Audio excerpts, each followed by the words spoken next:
En effet, merci Paul. Bonjour à toutes et tous. Donc, pour me présenter rapidement, Baptiste Giraud. Donc, pour ma part, je suis maître de conférence en sciences politiques ici à Aix-Marseille Université et membre, comme Paul, du laboratoire d'économie et de sociologie du travail. Et je mène donc des enquêtes sur l'objet pour lequel Paul m'a sollicité, c'est-à-dire sur le syndicalisme. Et donc effectivement, je ne vais pas vous parler d'une enquête en particulier, mais des principaux enseignements qu'on peut tirer des enquêtes qui sont menées depuis une vingtaine d'années dans le domaine de la sociologie et de la science politique sur ce que j'ai choisi d'appeler donc les métamorphoses de l'engagement syndical et non pas la crise de l'engagement syndical. Je préfère parler de métamorphose parce que l'objet de mon intervention, c'est plutôt d'essayer de mettre l'accent sur les dynamiques contradictoires en fait, qui caractérisent le syndicalisme, parce que parler de métamorphose plutôt que de crise, ça permet d'éviter l'écueil qui consiste assez habituellement d'opposer un passé idéalisé, un espèce d'âge d'or du syndicalisme et du militantisme de gauche de manière plus générale, avec une vision très décliniste et défaitiste du présent qui tend du coup aussi à faire écran à la perception des possibles, et en tout cas du potentiel dans le renouvellement du syndicalisme. Et pour souligner d'emblée ces dynamiques contradictoires, eh bien je commencerai par rappeler que lorsque a émergé de manière inattendue la mobilisation des Gilets jaunes en France, on a entendu pour la xème fois en quelque sorte l'oraison funèbre du syndicalisme, parce que beaucoup se sont précipités à dire que l'émergence, et il est vrai le caractère inédit de cette mobilisation, marquait la fin du syndicalisme, marquait la fin du monopole syndical sur la capacité à organiser les colères populaires. Et il est vrai que les mobilisations des Gilets jaunes ont mis en lumière l'absence, les très grandes difficultés que rencontrent les organisations syndicales pour organiser les fractions les plus précarisées du salariat. Et pour autant, l'an dernier, on a vécu une mobilisation syndicale, unitaire, qui, tant par sa longueur que par son ampleur, a rappelé que le syndicalisme n'était pas encore tout à fait mort, et que même on peut dire qu'il reste le secteur d'engagement le plus en capacité à organiser à une échelle aussi massive, aussi diverse dans ses composantes, le mécontentement, l'expression de l'opposition des classes populaires au gouvernement. Kevin, tu as parlé d'une opposition politique de fait. De fait, l'an dernier, ce sont les syndicats, dans leur diversité, dans leur capacité à se rassembler, ce qui n'est pas tout à fait le cas sur la gauche partisane, qui se sont imposés de fait comme le principal opposant politique au gouvernement. Et alors même si la mobilisation a échoué, on peut dire que c'est sans doute plus le fait de l'absence de relais politique que du côté des syndicats qu'il faut chercher les raisons de cet échec, nouvel échec on pourrait dire, rencontré par les organisations syndicales. Et dans le même temps, cette mobilisation, malgré son ampleur, malgré sa longueur, elle a mis aussi en exergue certaines difficultés structurelles que rencontre le syndicalisme, qui s'est manifesté sous différents aspects, mais pour aller à l'essentiel, je dirais l'an dernier, par sa difficulté, d'abord la difficulté rencontrée par les organisations syndicales pour élargir les grèves et pour les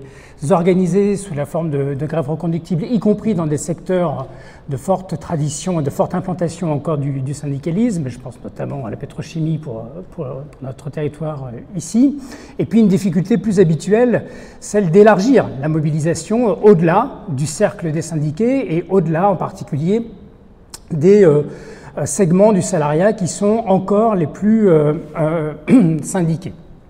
Donc, ça met en lumière des difficultés structurelles du point de vue de l'implantation des syndicats. Ça met aussi en évidence une transformation, j'allais dire, plus silencieuse du syndicalisme, qui est que, à la fois, le syndicalisme reste détenteur d'un réseau de militants très structuré, très dense dans les entreprises, qui rend possible des mobilisations à plusieurs centaines de milliers, voire plusieurs millions de salariés, et en même temps un syndicalisme qui s'apparente de plus en plus à un syndicalisme d'entreprise, qui est d'abord recentré dans ses ressources, dans ses modes de structuration, d'organisation dans les entreprises, grâce aux droits syndicaux, aux droits syndicaux, grâce donc aux ressources que les syndicats tirent de leur implantation, de leur élection dans les entreprises. Et en même temps, l'effet pervers de tout cela, c'est à la fois la difficulté à organiser la mobilisation hors des entreprises et surtout ça creuse des grandes inégalités, de grandes disparités entre les configurations d'entreprises où les syndicats ont encore la possibilité d'être présents, de se reproduire, malgré des difficultés sur lesquelles je vais revenir, et puis l'extension quasiment, pas infinie, mais continue, de ce qu'on appelle généralement les déserts syndicaux, c'est-à-dire de toutes ces entreprises dans lesquelles les syndicats sont absents. Et donc je rappelle que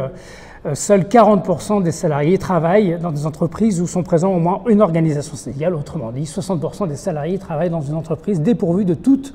représentation syndicale. Et évidemment, ce sont ces salariés-là qui sont massivement absents des mobilisations, qu'elles soient locales ou qu'elles soient encore plus évidemment nationales. Donc, je vais procéder en 3 temps. D'abord, quelques éléments de repérage statistique qui permettent d'objectiver les évolutions dynamiques de l'engagement et du militantisme syndical. Puis un deuxième temps sur les effets liés aux transformations à la fois du contexte du capitalisme, la transformation de la structure productive et des structures sociales du salariat. Et puis un dernier temps pour essayer d'attirer l'attention et peut-être plus susciter le débat, justement pour éviter de rester focalisé uniquement sur les causes, j'allais dire, externes au syndicalisme, montrer aussi comment ces transformations du syndicalisme, elles questionnent le syndicalisme dans son propre mode d'organisation et sur ce qu'on appelle, nous, en sociologie, la structure de l'offre d'engagement, qui aussi limite, telle qu'elle est pensée, telle qu'elle est organisée, la capacité des syndicats à élargir et à fédérer, à élargir le nombre de leurs adhérents et à fédérer tous les mécontentements qui peuvent s'exprimer dans le monde salarial. Quelques éléments de repérage d'abord. Eh bien, un des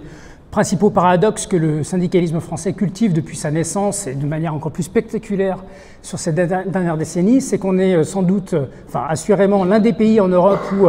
les mobilisations restent les plus puissantes et lorsqu'elles se déclenchent par leur capacité de rassemblement, par le nombre de salariés qui se rassemblent en manifestation, alors qu'on est le pays européen dans lequel le taux d'adhésion est le plus faible de quasiment de toute l'Europe. Je crois qu'il y a juste la Lettonie qui est un tout petit peu derrière nous, puisqu'on est aujourd'hui à moins de 10% ou à peine 10% de salariés actifs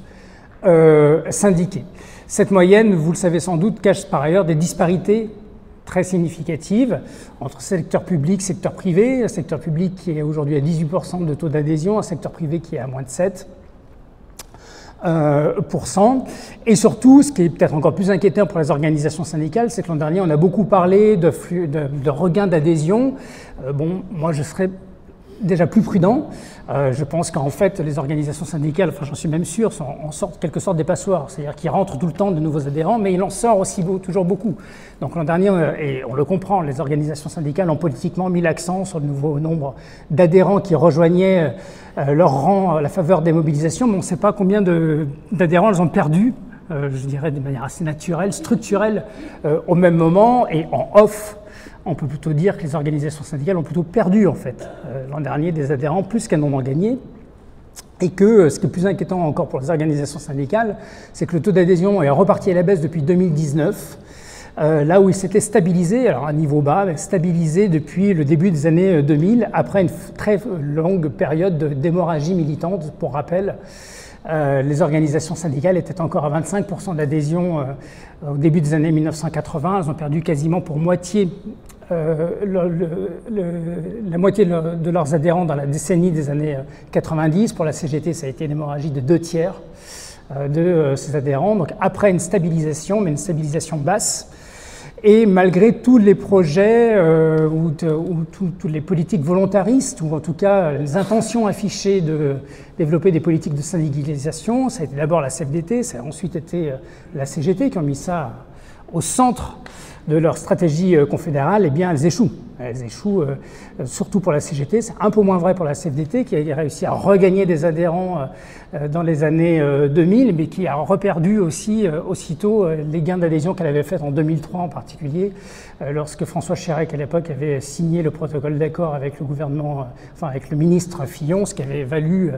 un départ en gros de 40 à 50 000 adhérents, soit le nombre d'adhérents qu'ils avaient réussi à regagner la décennie précédente. Et donc, ce qui est important à retenir de mon point de vue, déjà, c'est qu'on est reparti sur une tendance plutôt à la baisse, du niveau d'adhésion syndicale, et qu'à cela, les enquêtes statistiques permettent d'objectiver une autre transformation qui est sans doute tout aussi préoccupante, celle de la baisse de la participation des salariés comme des adhérents syndicaux aux activités syndicales. Alors sur les salariés, c'est-à-dire lorsqu'on mesure quelle est la proportion de salariés qui participent, et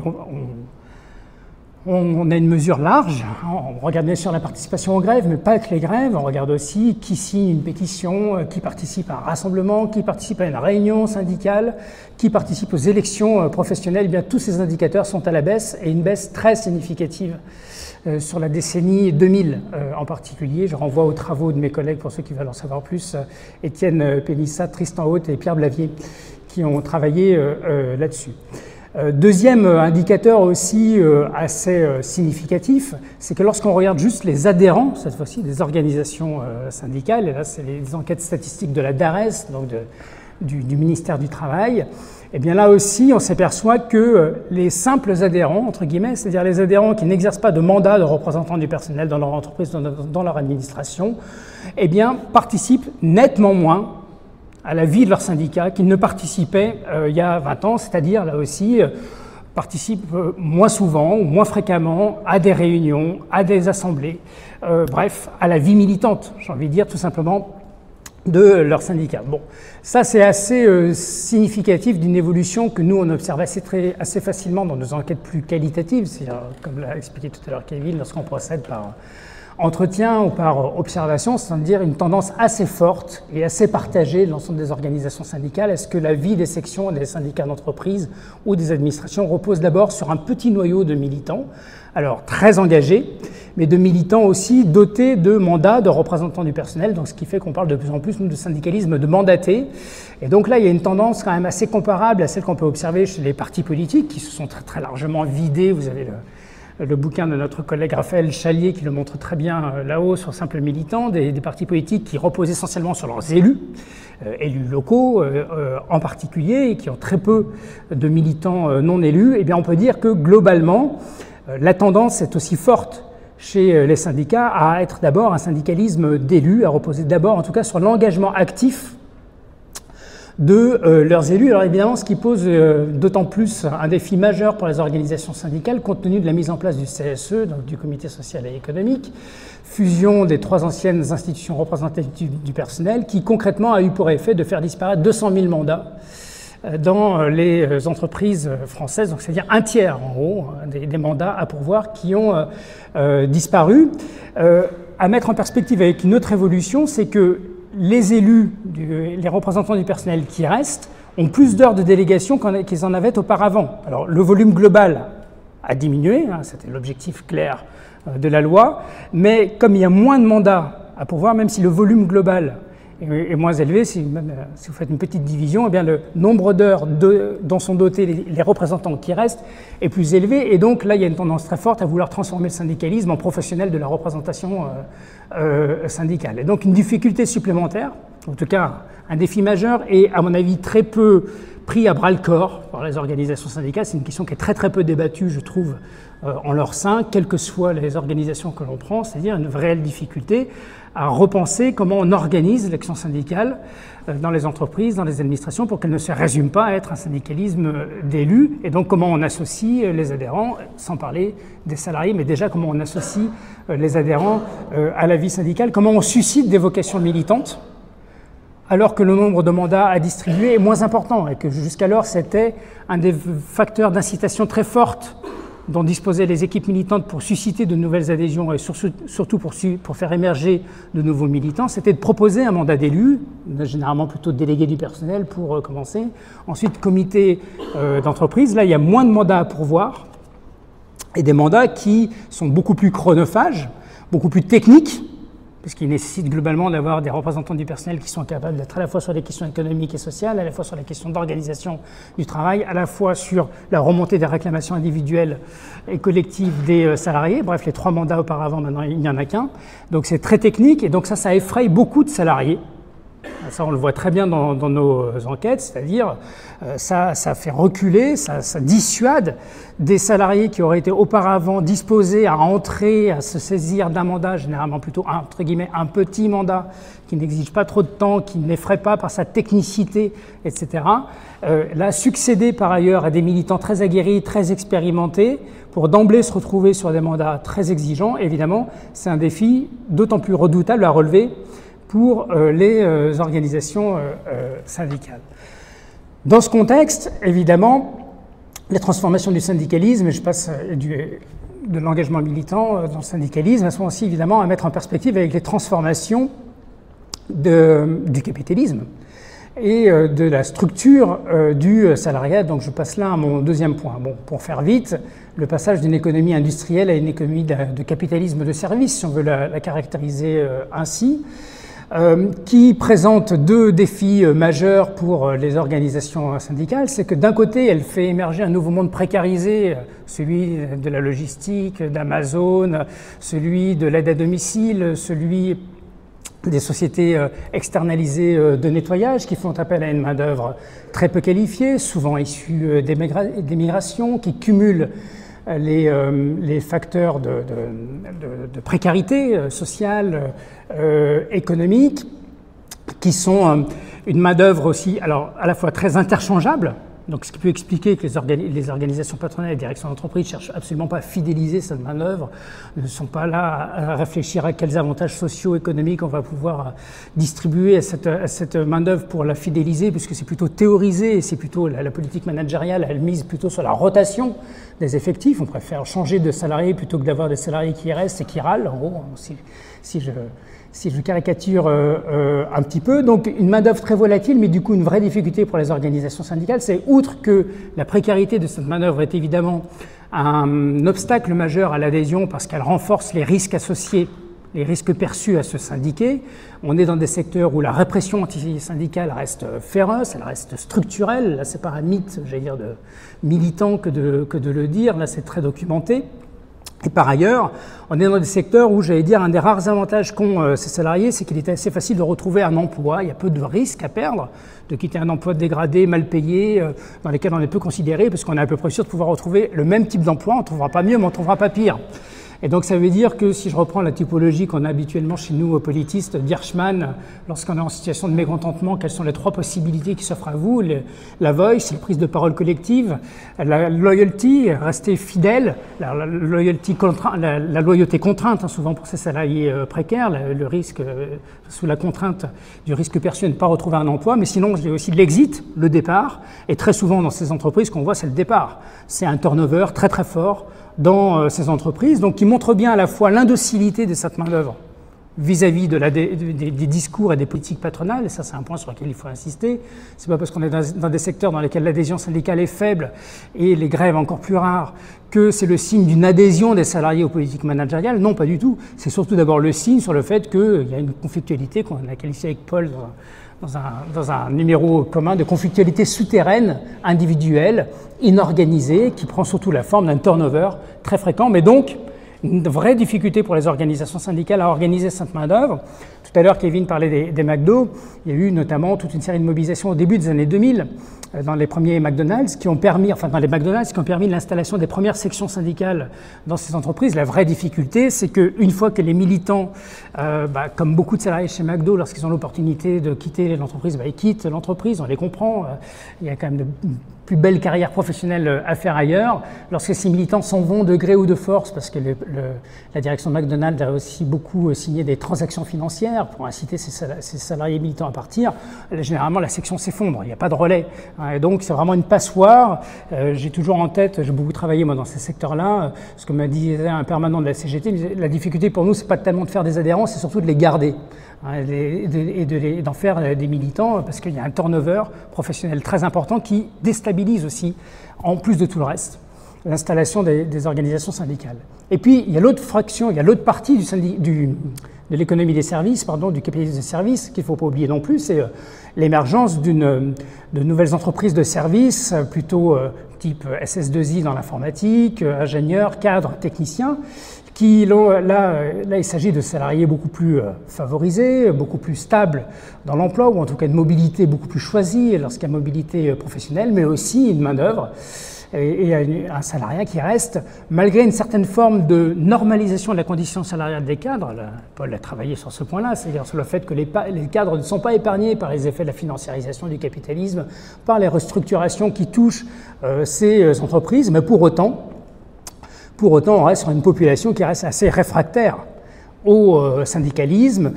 qui reste très résistante à l'idée même d'entrer dans une mobilisation collective. Je ne parle même pas de la grève. Bon, moi, j'ai travaillé par exemple sur les mobilisations chez Hewlett-Packard, chez les salariés qui pourtant ont été touchés de manière très très massive par des restructurations qui avaient entraîné au début des années 2000 1500 suppressions d'emplois en France, donc sur 4000, ça fait quand même beaucoup. Alors, ça avait provoqué une mobilisation syndicale assez inédite, parce qu'en règle générale, il ne se passe pas grand-chose là-bas. Donc là, il y a une mobilisation syndicale, mais qui s'était limitée à un débrayage de 2 heures. Puis après, les cadres qui disent, bon, maintenant, ça suffit, on négocie, on prend notre package et on s'en va, quoi. Hein, on va quand même pas manifester dans la rue, c'est pas notre truc à nous. Donc, il y a ces deux éléments-là. Et puis, évidemment, au-delà de cette difficulté structurelle pour les organisations syndicales à se déployer dans les nouveaux secteurs de l'économie, il y a aussi la difficulté objective des syndicats à se reproduire là où ils existent depuis longtemps, et notamment dans le secteur de l'industrie. Alors même si dans toutes les enquêtes, il est avéré que l'industrie reste avec la fonction publique les secteurs dans lesquels l'adhésion syndicale reste la plus importante, les secteurs dans lesquels les conflits collectifs, les grèves en particulier, restent les plus fréquentes, malgré tout, ces secteurs n'échappent pas à la tendance générale d'un déclin à la fois de l'adhésion syndicale et un déclin de l'intensité des grèves. Bon. Il y a des raisons qui l'expliquent, qui tiennent d'abord aux transformations de ces entreprises elles-mêmes, qui ne sont plus du tout les entreprises qu'elles étaient il y a 30 ans, à la fois parce que d'abord, pour les entreprises qui sont restées, ce n'est plus d'abord le même salariat. Sous l'effet des politiques de délocalisation et d'externalisation, toutes les activités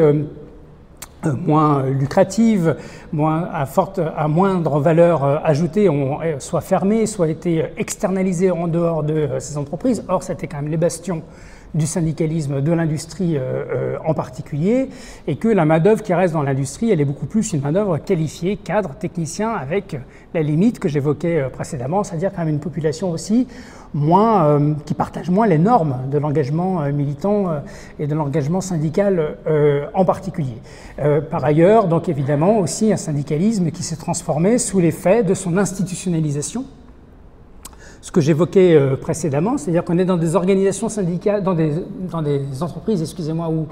contrairement à ce que j'évoquais précédemment, la répression syndicale, bien sûr, peut encore exister, mais en même temps, il ne faut pas non plus la généraliser. Il y a une certaine forme aussi de normalisation des politiques managériales, de négociation, de gestion, j'allais dire presque parfois de co-gestion des entreprises avec les organisations syndicales. En revanche, l'institutionnalisation du syndicalisme, elle a eu pour effet de transformer radicalement la nature de la représentation syndicale et donc à faire des représentants syndicaux des professionnels de la représentation syndicale, avec un double risque. Cette institutionnalisation, elle a d'abord pour effet d'être très chronophage, et je termine, ne t'inquiète pas Paul, très chronophage, donc c'est-à-dire quand même lorsqu'on regarde l'agenda de ces élus, que font ces élus? Ils passent l'essentiel de leur temps dans des réunions, dans des échanges avec les directions, y compris ceux qui peuvent être très critiques vis-à-vis de ce qu'on appelle le dialogue social, en nous expliquant un discours très radical ou classiste, pour nous dire que le dialogue social n'existe pas. Ok, pour autant, l'essentiel de leur travail se fait dans les instances de représentation du personnel. Et ce n'est pas une critique non plus lorsque je dis ça, il y a plein de bonnes raisons à y être malgré tout, c'est ne pas laisser la place aux autres, c'est malgré tout arracher ce qui peut être arraché, etc. Mais la conséquence très, très pratique, ça veut dire que toute l'activité du syndicat est absorbée par l'activité institutionnelle. Et ça, c'est quand même très frappant lorsque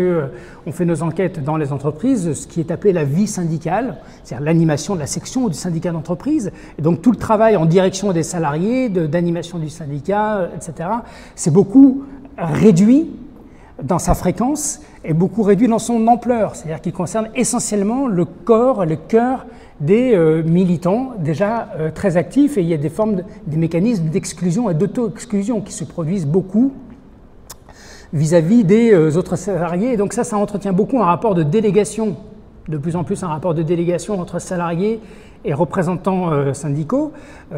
J'ajoute qu'il y a là un paradoxe, c'est-à-dire qu'on entend beaucoup dire dans les enquêtes d'opinion qu'il y aurait une forme de désaffection des syndicats vis-à-vis, enfin des salariés vis-à-vis des syndicats. C'est quelque chose qui est beaucoup à nuancer, et je vais terminer là-dessus. En fait, ce qu'on mesure, et ça fait le lien avec ce qui nous attend demain, ce qu'on mesure dans les enquêtes d'opinion sur l'opinion des salariés vis-à-vis des syndicats, c'est d'abord la montée, alors non pas de l'absentéisme, mais de l'indifférence, ce qui revient à peu près à la même chose, c'est-à-dire la part de ceux qui n'ont pas d'opinion. Donc, ce qui veut dire qu'il n'y a pas de rejet des syndicats, mais ce n'est pas non plus un bon signe. Ça veut dire que c'est un sentiment d'indifférence qui s'explique d'autant plus et d'autant mieux que pour quantité de salariés, les syndicats sont quelque chose de très abstrait. Pour l'immense majorité des salariés des petites entreprises dans lesquelles se concentre une main-d'œuvre très précaire, on l'oublie beaucoup, mais les petites entreprises, c'est beaucoup les entreprises qui ont hérité des activités externalisées par les grandes entreprises. Et donc, il y a beaucoup d'ouvriers, d'employés peu qualifiés qui travaillent dans les petites entreprises pour lesquelles le syndicalisme, quand on est en entretien, c'est les grosses manifs qui emmerdent le monde qu'on voit au JT. Voilà. Ce n'est pas un recours possible, ce n'est pas quelque chose qui apparaît comme utile pour la défense, voire c'est quelque chose qui risque d'aggraver la situation si le syndicat se pointe dans l'entreprise. Voilà comment c'est perçu. En revanche, pour tous les salariés qui travaillent dans une entreprise dotée de représentants du personnel, l'opinion, elle reste très majoritairement positive. Ça, c'est un point quand même très important. Très majoritairement, les salariés déclarent que les représentants du personnel jouent un rôle important et indispensable dans leur entreprise. Mais, deuxième question dans nos enquêtes, majoritairement perçus comme impuissants. Et évidemment, c'est le vrai problème. Et ce que nous disent plus nos enquêtes qualitatives, on compte sur les syndicalistes, mais on les laisse faire. On est dans un rapport de délégation parce que le syndicalisme, la représentation syndicale, comme la représentation politique, elle apparaît d'abord comme une affaire de spécialistes, ce qui peut se comprendre. Ce qui peut se comprendre du fait de la technicité de plus en plus importante, mais donc tentation de s'en remettre aux délégués syndicaux. Donc ce qui interroge du coup aussi les délégués syndicaux dans leur pratique. C'est-à-dire quelles pratiques on met en place pour éviter d'entretenir ce rapport de délégation et comment on lève notamment, à mon avis, un enjeu important, et c'est surtout pour susciter du débat après, il y a une très forte résistance dans le syndicalisme français à considérer la politique de syndicalisation, la politique d'organisation des militants comme un enjeu à part entière, à considérer la syndicalisation comme un travail spécifique. D'accord ? Si vous regardez l'offre de formation syndicale, qu'elle soit organisée par les syndicats eux-mêmes ou bien déléguée à l'Institut régional du travail comme il y a à Marseille, sur quoi on forme les représentants du personnel ? Sur le rôle d'élu, exclusivement sur le rôle d'élu. Comment j'exerce mon mandat, CSE, etc., etc. Encore une fois, je le comprends aisément. C'est très technique, beaucoup de dimensions juridiques, beaucoup de dimensions économiques à apprivoiser. Mais ce qui est frappant, c'est qu'à côté de ça, il n'y a aucune formation sur qu'est-ce que c'est que l'activité militante, qu'est-ce que c'est que le travail de syndicalisation, comment on le professionnalise. Autant les syndicats ont intégré l'idée qu'il fallait se professionnaliser sur le travail de représentation, autant sur le travail de syndicalisation, c'est un impensé, comme si c'est quelque chose qui allait de soi. Et ça, c'est totalement à rebours, notamment, de toute la tradition qui existe aux États-Unis, c'est là-dessus que je voulais terminer, sur l'organizing, ou les organisations syndicales en particulier, mais pas simplement les mouvements d'éducation populaire et associative que Kevin sans doute connaît mieux que moi. Mais on a un collègue, Julien Talpin, qui a travaillé là-dessus sur l'organizing, où le travail d'organisation des populations les plus précaires est un travail en soi, confié à des professionnels sur lesquels on investit énormément de ressources financières, logistiques, matérielles, et où donc les syndicats disposent d'équipes pour aller au-devant des salariés dans les entreprises non dotées de représentants syndicaux, pour organiser, d'autant plus qu'aux États-Unis, si vous voulez que le syndicat rentre dans l'entreprise, il faut que le syndicat soit adopté à la majorité, il faut que la création du syndicat soit votée par la majorité des salariés. D'accord ? Mais j'allais dire que cette contrainte, elle oblige du coup les organisations syndicales à s'organiser collectivement pour prendre en charge ce travail d'organisation, et c'est vraiment ce qui fait défaut ici en France. En France, toutes les structures syndicales sont dans l'entreprise, il y a les unions locales qui ont un militant, dans le meilleur des cas, d'accord, qui est débordé, qui fait du syndicalisme de pompiers, ça je reprends un terme que j'aimais bien, d'un syndicalisme de pompiers dans un bordel organisationnel intégral. Voilà la phrase qui m'a été donnée à jour. Et du coup, bon, alors évidemment, c'est des permanents très valeureux, qui ne comptent pas leurs heures, mais qui ne peuvent pas faire de travail de syndicalisation. Un tiers des adhérents de la CGT sont ce qu'on appelle des adhérents isolés aujourd'hui, c'est-à-dire qui sont seuls dans leur organisation. Et la CGT, mais c'est vrai dans les autres organisations, n'a strictement aucune structure qui est pensée pour savoir comment on organise, comment on fait vivre concrètement ce que c'est que le syndicalisme pour ces salariés-là, pour ces adhérents-là.